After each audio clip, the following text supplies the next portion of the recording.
देश बिग्रियो भने शेरबहादुर देउवाको के बिग्रिन्छ होला त? ल भन्नुहोस् त। प्रचण्डहरूको के बिग्रिन्छ होला यो देश बिग्रियो भने? अरू नेताहरूको कल्पना गर्दै जानुहोस्। यो देश बिग्रिँदाखेरि यो नेताहरूको केही बिग्रिँदैन।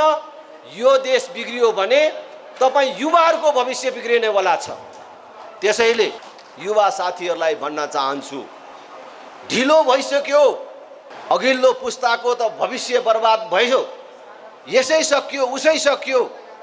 तर आउने पुस्ताको भविष्य बर्बाद हुन नदिनको लागि पनि युवाहरू राजनीतिमा हस्तक्षेपकारी ढङ्गले आउनु पर्यो। युवाहरू राजनीतिमा अगाडि बढेर आउनु पर्यो। अहिले ठिक समय आएको छ। अब केही महिनापछि प्रदेश तथा प्रतिनिधि सभाको निर्वाचन हुँदैछ। यो निर्वाचन यो देशलाई बिग्रिनबाट जोगाउने एउटा महत्त्वपूर्ण अवसर हो। त्यो अवसरको हामी युवाहरूले सदुपयोग गर्नुपर्दछ। म त्यसका लागि युवा साथीहरूलाई एकजुट हुन, तयार हुन म हार्दिक अपिल गर्न चाहन्छु। हामीले कल्पना गरौँ त, यही पार्टीहरू, यही नेताहरूलाई अब फेरि 5 वर्ष यो देश चलाउन दियौँ भने यो देशको अवस्था के हुन्छ होला? आज एउटा प्रधानमन्त्री पद जोगाउनको लागि, एउटा सत्ता जोगाउनको लागि जे प्रकारको पनि सन्धि सम्झौता गर्न तयार हुने मानिसहरूको हातमा देश चलिराखेको छ। चुनावको लागि पैसा बटुल्नको लागि देशको वार्षिक बजेट बनाउँदाखेरि व्यापारीको स्वार्थमा करको दरहरू तलमाथि गर्ने मानिसहरूको हातमा देश परिराखेको छ। आज देशको सत्ता एउटा पार्टीको, एउटा व्यक्तिको स्वार्थको लागि प्रयोग भइराखेको छ। त यही क्रम अरू 5 वर्ष निरन्तर चल्ने हो भने के हुन्छ होला तपाईँ भन्नुहोस्। आज आम जनताले सडकमा विरोध गर्दा गर्दै पनि एमसीसी जस्तो विवादास्पद सम्झौताहरू पारित हुन्छन्। जनताले थाहै नपाइकन एसपीपी जस्ता सम्झौताहरू हुन्छन् जहाँ अमेरिकी सैन्यहरू हाम्रो देशमा आउन पाउने जस्ता प्रावधानहरू छन्। यस्ता कयौं कुराहरू जो देश हित विपरीत छन् मात्र होइन, जसलाई मैले भन्ने गरेको छु देशद्रोह भन्न मिल्ने कामहरू गरिराखेका छन्। यिनीहरूलाई दण्ड दिने, यिनीहरूलाई विस्थापित गर्ने मौका भनेकै निर्वाचन हो। त्यसकारण आउने निर्वाचनमा हामीले हाम्रो मत देशको हित विपरीत काम गर्ने यी दलहरूका विरुद्ध प्रयोग गर्नुपर्दछ। हामीले आउने चुनावमा राष्ट्रिय प्रजातन्त्र पार्टी जस्तो पार्टीलाई विजयी गराउन सकेनौं, हामीले देश हित विपरीत काम गर्ने अहिलेका वर्तमान ठुला भन्ने पार्टीहरूलाई रोक्न सकेनौं भने हाम्रो हातबाट मौका फुत्किनेछ र हामीले शान्तिपूर्ण ढङ्गले देशले ठुलो क्षति नबिहोरिकन देशमा परिवर्तन गर्न सकिने एउटा सम्भावना हामीले गुमाउने छौं र हामीले फेरि श्रीलङ्काको जनताले जस्तो बाटो लिनु पर्न सक्ने अवस्था आउन सक्छ। जसरी आज श्रीलङ्काको जनताले त्यहाँको नेताहरूलाई लखेटिराखेका छन्, त्यो अवस्था आउन सक्छ। त्यसकारण त्यस्तो अवस्था आउन नदिनको लागि शान्तिपूर्ण ढङ्गले मतदानको बाटोबाटै यिनीहरूलाई विस्थापित गर्ने त्यो मौकाको उपयोग गरौँ भन्ने कुरा म अपिल गर्न चाहन्छु। अब यही बाटो, यही तरिकाबाट देश चल्दैन भन्ने कुरा सबैलाई थाहा भइसक्यो। त्यसकारण हामीले आउने चुनावमा राष्ट्रिय प्रजातन्त्र पार्टीलाई बलियो शक्तिको रूपमा, देशको अग्रणी शक्तिको रूपमा स्थापित गर्ने, भ्रष्टाचारको अन्त्य गर्ने, जनताको बोझको रूपमा, देशको बोझको रूपमा रहेको यो प्रदेश अथवा यो संघीयताको खारेजी गर्ने, भ्रष्ट नेताहरूलाई छानबिनको दायराभित्र ल्याउने र सजाय गर्ने, अब मतदाता किनेर प्रतिनिधि सभाको सदस्य हुने अनि आफू बिक्री भएर फेरि अर्को एउटा सांसदलाई प्रधानमन्त्री बनाउने अनि आफू फेरि पैसा खुवाएर मन्त्री हुने अनि आफू मन्त्री भएर देश लुट्ने व्यवस्था होइन। अब पूर्ण समानुपातिक संसद र पुरै देशवासी जनताले प्रत्यक्ष रूपमा चुन्न पाउने प्रत्यक्ष निर्वाचित प्रधानमन्त्रीको व्यवस्था देशमा लागू गरेर जानुपर्छ र त्यसको लागि वातावरण बनाउनुपर्छ। अभिभावकीय संस्थाको रूपमा राजा स्थापित गर्नुपर्छ। राजा स्थापित गर्दाखेरि यहाँ प्रजातन्त्रको हनन हुँदैन, प्रजातन्त्रको विरुद्ध हुँदैन। आज देशमा हामीले राज संस्थाको पुनर्स्थापनाको कुरा गर्दाखेरि कति मान्छेहरू भन्छन् यो प्रजातन्त्रको विरुद्ध हो भनेर भन्छन्, तर आज यिनै कांग्रेस कम्युनिस्टहरूले बेलायतलाई प्रजातन्त्रको जननी भनेर भन्छन्। प्रजातन्त्रको जननी भनेको बेलायतमा आज राज संस्था छ कि छैन? राज संस्था भएर पनि प्रजातन्त्र हुन्छ। स्वतन्त्रताको नाममा हामीले अभिभावकविहीन ढङ्गले अथवा स्वतन्त्र ढङ्गले कुनै काम गर्यौं भने दुर्घटना मात्रै हुन्छ। अहिले तपाई भन्नुस्, ल बाटो बनेपछि ड्राइभिङ लाइसेन्स पाएपछि किन ठाउँ ठाउँमा रोक्नु पर्यो, सिटी फुक्ने मान्छे किन राख्नु पर्यो भनेर हामीले आफ्नै ढङ्गले यहाँ बाटोमा गाडी गुडाउन थाल्ने हो र चलाउन पाउने हो भने 5 मिनेटभित्र कति दुर्घटना हुन्छ होला यो बाटोमा। सिटी फुक्ने मान्छे चाहिन्छ नि दुर्घटना रोक्नको लागि। त्यही रूपमा हामीले राज संस्थालाई उभ्याउने।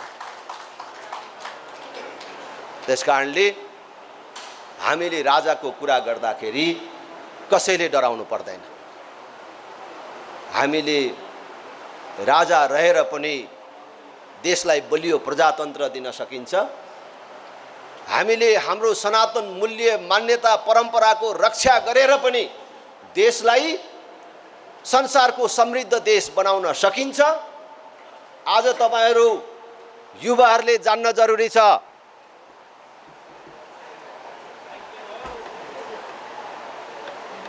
यही चाहिँ बन्द भयो त, जान्न जरुरी छ एमसीसी जो पास गर्नेहरूले के भन्छन्, हामीले 60 अरब पैसा ल्याउँदै छौं अनि त्यो 60 अरब पैसाले के काम गर्दै छौं भन्छन्। केही किलोमिटर ट्रान्समिसन लाइन र केही किलोमिटर बाटो बनाउने भनेर भन्छन्। त्यो ट्रान्समिसन लाइन विस्तार गर्ने भनेको के हो भन्दाखेरि, कहाँ बनाउने भन्दाखेरि भारतसँग जोड्नको लागि हामीले निकट भविष्यमै ठुलो मात्रामा बिजुली उत्पादन गर्दै छौं रे, र त्यो बिजुली हामीले यहाँ मात्रै खपत गर्न सक्दैनौं रे। त्यो बिजुली भारत बंगलादेश जस्ता देशहरूलाई अथवा बाहिर नबेचिकन हुँदैन। त्यसकारणले त्यो बिजुली बेच्नको लागि बिजुली कुदाउने बाटोको रूपमा त्यो ट्रान्समिसन लाइन अहिले विस्तार गरिराख्नुपर्छ भनेर उनीहरूले त्यसमा लगानी गरिराखेका छन्। यसबाट पनि यी ठुला पार्टी भन्ने मानिसहरू अथवा यिनका नेताहरूको क्षमता थाहा हुन्छ, यिनीहरूले कति परसम्म सोच्न सक्छन् सक्दैनन् भन्ने कुरा।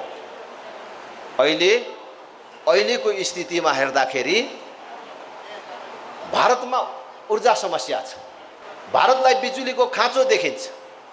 त्यसकारण भविष्यमा हाम्रो बिजुली उसले नकिने हुँदैन भन्ने हामीलाई लाग्छ। तर आज दुनियाँमा जुन प्रकारको प्रविधिको विकास भइराखेको छ, आजको भोलि नयाँ नयाँ परिवर्तन र विकासहरू भइराखेको छ। भारतले नेपालले कति बेला बिजुली उत्पादन गर्ला र उसको बिजुली किनौला र हाम्रो नागरिकहरूलाई घर घरमा उज्यालो बाँडौला, हाम्रो उद्योग धन्दाहरूमा विद्युत पुर्याउला भनेर उसले पर्खेर बस्छ होला, रोगेर बसिराख्छ। उसले अहिले प्रविधिमा आइराखेको विकासको उपयोग गरेर, उनले वैकल्पिक ऊर्जाको विकास गरेर भोलि जुन बेला हामीले पूर्ण रूपमा यहाँ बिजुलीको उत्पादन गर्छौं त्यसबेला मलाई नेपालको बिजुली नचाहिने भो, तपाईहरुको बिजुली नचाहिने भो भनेर भारतले भन्यो भने त्यो तारमा यिनीहरूले के कुदाएर बेच्छन्। त्यसकारण मैले तपाईहरुलाई आग्रह गर्न चाहन्छु, यी दूरदृष्टि नभएका, दूरदृष्टिको अभाव भएका पार्टी र नेतालाई बोक्ने गल्ती हामीले गर्नु हुँदैन। कम से कम नेपालको बिजुली नेपालमै खपत गर्ने नीति बनाउनेहरूलाई अब हामीले अगाडि लिएर जानुपर्छ। आज हाम्रो बिजुली भारतले किनिदिन्छ कि बङ्गलादेशले किनिदिन्छ कि भन्ने होइन। अब यस्तो नेतृत्वलाई हामी अगाडि बढाउनु पर्यो।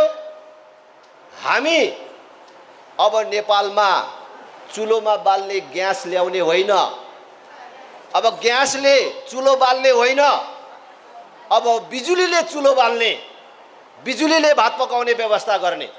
अब डिजल पेट्रोलले गाडी चलाउने होइन, बिजुलीले गाडी चलाउने व्यवस्था गर्ने।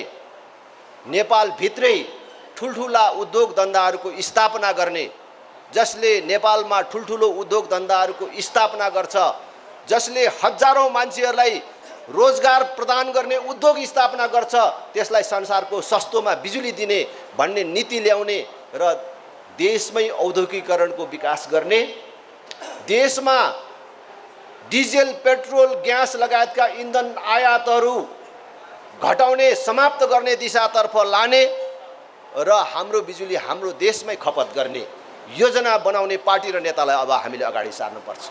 यिनीहरू सोच शून्य भएका, हाम्रो बिजुली भारतलाई नबेचे त हामी खत्तम भइहाल्छौँ, उसले किनेन भने त खत्तम भइहाल्छौँ भन्ने हीन मानसिकता भएका पार्टी र नेताहरूलाई अगाडि सार्ने गल्ती गर्नु हुँदैन। हामीले हाम्रो देशभित्रै हाम्रो बिजुली खपत गर्ने योजना ल्याउनुपर्छ। हामीले ग्यासले होइन बिजुलीले भात पकाउने व्यवस्था गरिसकेपछि, हाम्रा सबै गाडीहरू बिजुलीले चल्ने व्यवस्था गरिसकेपछि, देशमा पर्याप्त उद्योग धन्दाको व्यवस्था भएर हाम्रो युवाहरूले हाम्रो देशमै गरी खाने वातावरण निर्माण भइसकेपछि पनि हाम्रो बिजुली भारतलाई चाहिने भएछ भने, भारतले बिजुली माग्ने भएछ भने हाम्रो नेताले, हाम्रो देशले गौरवका साथ भारतलाई भन्ने अवस्थाको निर्माण गर्नुपर्छ कि ठिकै छ, छिमेकीको नाताले हामी तपाईलाई बिजुली दिन चाहिँ तयार छौं, तर त्यो बिजुली कुदाएर लाने तार चाहिँ तपाईहरुले नै टाङ्नुपर्छ है, ट्रान्समिसन लाइन चाहिँ तपाईहरुले नै बनाउनु पर्छ है, र रेट पनि हाम्रै हुन्छ है भनेर यसो कलर हल्लाएर भन्न सक्ने मान्छेहरूलाई अब देश दिनुपर्छ। त्यसकारण अब परिवर्तन जरुरी भएको छ। अब यही यथास्थितिबाट देश चल्दैन। त्यसकारण परिवर्तनको लागि, यी सबै कुराको नेतृत्वको लागि राष्ट्रिय प्रजातन्त्र पार्टी अगाडि सरेको छ। म युवा साथीहरूलाई आग्रह गर्न चाहन्छु, जहिले पनि युवाहरूलाई परिवर्तनको सम्भाग भनिन्छ, तर युवाहरूलाई सत्ता परिवर्तनका लागि, सत्ता प्राप्तिका लागि हतियार मात्रै बनाइएको छ। अब साँच्चीकै देशमा एउटा शान्तिपूर्ण परिवर्तनका लागि युवाहरू तयार हुनु पर्यो। हामीले जुन परिवर्तनको कुरा गरिराखेको छौं, त्यसको लागि तपाईहरुले ढुङ्गा बोक्नु पर्दैन, तपाईहरुले कुनै प्रकारको आन्दोलन गर्नु पर्दैन। खाली आउने चुनावमा अहिले ठुला भनिएका पार्टीहरूलाई विस्थापित गर्नको लागि राष्ट्रिय प्रजातन्त्र पार्टीलाई भोट हाल्नु पर्यो र भोट माग्नु पर्यो। आज पनि समय छ। तपाईहरु मध्ये धेरै साथीहरू राजनीतिबाट वाक्क हुनुहुन्छ, नेता भनेपछि दिक्क हुनुहुन्छ। मैले यसै भनेको होइन कि आम मान्छेहरूले नेता भनेपछि राम्रो मान्दैनन्, नेतालाई चोर भन्छन् भनेर भनेको मैले त्यसै भनेको होइन। उहाँहरूलाई मात्रै मैले भनेको होइन, यो आम धारणा हो भनेर मैले भनेको थिएँ। कति नेताहरू रिसाउनु भयो हामीलाई चोर भन्यो भनेर। मैले उहाँहरूलाई भनेको होइन। यो अहिले गाउँघरमा जाँदाखेरि त्यही कुरा भन्छन् र तपाईँहरूको मनमा पनि त्यही कुरा छ कि कोही नेता आएको छ त्यहाँ कुन चाहिँ चोर आएको छ भनेर भन्ने छ होइन। त्यसकारण मैले जनताको बोली भनेको हो र आज धेरै युवाहरूको मनको कुरा भनेको हो र तपाईँहरू यो जसलाई भोट दिए पनि केही काम छैन, जसलाई जिताए पनि केही काम छैन, सबै उही हुन् भनेर तपाईँहरू मध्ये कति भोटर लिस्ट पनि नबनाएर कुदिराखेको होला। त्यसकारण आज पनि समय छ, तपाईँहरू भोलि नै गएर निर्वाचन आयोगको कार्यालयमा गएर मतदाता नामावलीमा आफ्नो नाम समावेश गर्नुहोला। कोही युवा साथीहरू छुटेको छ भने भोट हाल्ने बेलामा हतियार चाहिँ नराख्ने, राप्रपालाई भोट दिनुपर्छ, राजेन्द्र रिङदेनको पार्टीलाई चाहिँ योचोटि नजित्दै हुँदैन भनेर कसले पत्याउँछ त? हाल्ने चिज चाहिँ नभएपछि। त्यस कारणले त्यो चिज बनाउनु पर्यो सबै साथीहरू। र तपाईँहरू आज एकले अर्को एक, अर्कोले फेरि अर्को एक युवाहरूलाई जोड्दै जाने कुरा गर्नुहोस्, त्यो काममा लाग्नुहोस्। राष्ट्रिय प्रजातन्त्र पार्टीले अहिले उठाएको मुद्दा तपाईँहरूको मुद्दा हो, तपाईँहरूको भविष्यसँग जोडिएको मुद्दा हो, तपाईँहरूको भविष्यको कुरा हो। त्यसकारण आफ्नो भविष्यको सुरक्षाको लागि राष्ट्रिय प्रजातन्त्र पार्टीको यो अभियानमा सशक्त रूपले एकाकार हुनको लागि सबै साथीहरूलाई म हार्दिक आह्वान गर्दै फेरि पनि तपाईँहरू जुन उत्साहपूर्ण ढङ्गले राष्ट्रिय प्रजातन्त्र पार्टीमा प्रवेश गर्नुभयो, हामीलाई हौसला प्रदान गर्नुभयो, हामीलाई अझ उत्साहित गर्नुभयो र हामी जुन उत्साहका साथ आज पार्टीमा काम गरिराखेको छौँ, राजनीतिमा क्रियाशील छौँ कि हामीले तपाईँहरूको यो साथ र समर्थनबाट थप उत्साहित हुने, फेरि थप हौसलाका साथ अगाडि बढ्ने एउटा प्रेरणा प्राप्त गरेका छौँ। तपाईँहरू सबलाई धेरै धेरै धन्यवाद दिन चाहन्छु। आयोजक साथीहरूलाई धेरै धेरै धन्यवाद दिन चाहन्छु। धेरै धेरै धन्यवाद। जय राष्ट्र, जय जनता।